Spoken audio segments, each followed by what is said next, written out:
Bagaimana sebaiknya bersikap jika pimpinan menyuruh saya entertain klien di klub malam? Atau bagaimana saya harus bersikap jika atasan saya menyuruh saya melakukan penyogokan? Atau apa yang harus saya lakukan jika atasan menyuruh untuk membuat pembukuan ganda?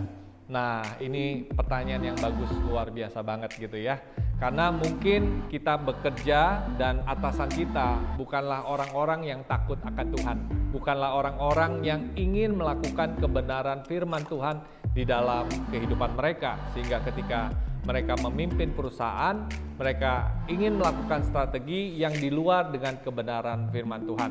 Nah, jika Anda di dalam posisi seperti ini, apa yang Anda harus ingat? Yang pertama, Anda harus ingat adalah sumber berkat itu adalah Tuhan. Dan bos Anda atau atasan Anda atau perusahaan Anda hanya saluran berkatnya. Ini penting banget loh, Anda harus ingat. Sehingga ketika Anda tahu bahwa sumbernya itu bukan bos Anda atau perusahaan Anda, sumbernya itu Tuhan, di hati Anda seharusnya ada ketenangan ketika Anda berkata atau meresponi tindakan yang mungkin tidak cocok atau tidak sesuai dengan apa maunya si bos. Kalau Anda katakan, bos maafkan, tapi saya tidak bisa melakukan ini. Anda bisa melakukannya dengan berani karena Anda tahu bahwa sumber berkat itu Tuhan dan bos Anda itu hanya saluran. Dan kalau sumber berkatnya Tuhan, Tuhan bisa berikan saluran lain di dalam kehidupan Anda.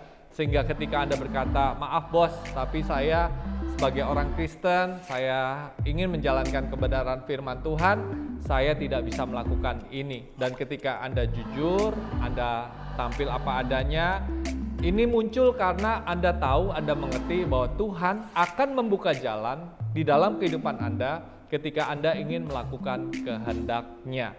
Jadi Anda bisa melakukannya dengan berani. Tapi keberanian untuk bisa mengungkapkan tidak cukup. Anda juga harus punya kelebihan lain. Artinya apa? Orang-orang yang punya kelebihan lain, orang-orang yang melakukan pekerjaan yang excellent itu tidak bisa dipecat. Ya, jadi Anda harus garis bawahi.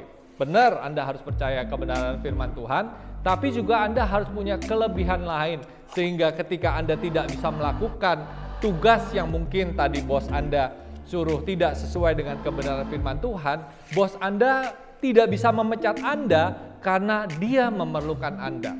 Nah, itu yang paling penting. Nah, banyak orang dipecat. Kenapa? Karena berani sih bicaranya, tapi ternyata dia tidak punya nilai lebih untuk perusahaan itu, sehingga dia bisa dipecat. Jadi ketika Anda berkata, Anda harus seimbang. Yang kedua adalah tingkatkan kemampuan Anda, tingkatkan diri Anda, kapasitas Anda, sehingga membuat Anda tidak bisa dipecat, tapi disayang dan dipercaya oleh bos atau perusahaan Anda. Nah, itulah yang saya bisa sarankan buat Anda semua.